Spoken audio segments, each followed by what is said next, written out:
ফুটবলের আঁতুড়ঘর ব্রাজিলে এবার ডাক সাকিবকে ডাক দিয়েছেন দেশটির ক্রিকেটের সভাপতি। সেখানে তিনি জানান সাকিবের অভিজ্ঞতা ও জ্ঞান কাজে লাগাতে চান তিনি। এমনকি ফ্রাঞ্চাইজি ক্রিকেট হলে তাতেও চান সাকিব আল হাসানকে। সাম্প্রতিক সময়ে এক সাক্ষাৎকারে এমনটাই বলেন ব্রাজিল ক্রিকেটের সিইও ম্যাট ফাদারস্টোন।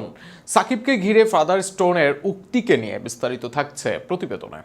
ফুটবলের পুণ্যভূমি ব্রাজিল, হাজার হাজার মাইল দূরেও তাই নেইমার পেলেদের ভালোবাসায় থাকেন অনেকে। ব্রাজিলের ম্যাচকে ঘিরে থাকে উন্মাদনা, এদের সমর্থনেই কোটি ভক্তের কেটে যায় সময়।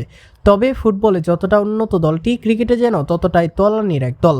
আর সেই দেশের কাছে বাংলাদেশ ও বাংলাদেশের ক্রিকেটাররাই যেন রোল মডেল।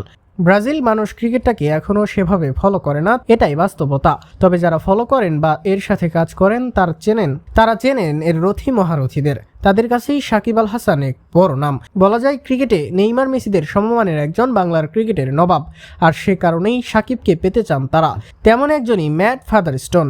ব্রাজিল ক্রিকেট বোর্ডের প্রধান এবার জানালেন সাকিবকে পেতে চাওয়ার ইচ্ছার কথা। সাম্প্রতিক সময়ে এক সাক্ষাৎকারে এমনটা জানান তিনি। বাংলাদেশের এক সাংবাদিককে দেওয়া এক সাক্ষাৎকারে সাকিব সম্পর্কে অনেকক্ষণ কথা বলেন। তাকে কাছে পেতে চান, নিতে চান তার অভিজ্ঞতা, সাকিবের জ্ঞান ভান্ডারের প্রশংসা করেন। এমনকি যদি কখনো ফ্র্যাঞ্চাইজি ক্রিকেট হয় ব্রাজিলে, তার জন্য সাকিবকে আমন্ত্রণ জানাবেন তিনি। সেখানে সাকিবকে নিয়ে ফাদারস্টোন বলেন, যদি সাকিব সময় দিতে পারে ও ক্রিকেটে ব্রাজিলের সাথে তার অভিজ্ঞতা ও জ্ঞান ভাগ করতে চায়, আমরা তাকে পেয়ে সত্যি খুব খুশি হব। আর কে জানে, হয়তো একদিন সাকিব দক্ষিণ আমেরিকায় কোনো ফ্র্যাঞ্চাইজি লিগের অংশ হবে। দারুণ হবে সেটা।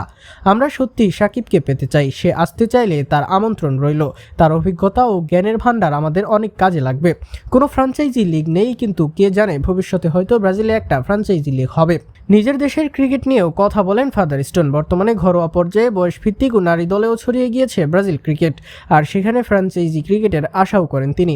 সেটা হলে নিজ দেশে চান সাকিব আল হাসান। আর এমনটা হলে বাংলাদেশেরও হবে লাভ। অন্তত ব্রাজিলের ক্রিকেটের উন্নয়নে সাহায্য করলে একই দেশ থেকে বাড়বে ফুটবলের সাহায্যের ইচ্ছা। এর বাইরে ব্রাজিলের মানুষের আগ্রহ জন্ম হবে বাংলার ক্রিকেটে। আর এমনটা এক সাকিবে যে উপকৃত হবে বাংলার খেলাধুলার চিত্র, তাতে নেই সন্দেহ।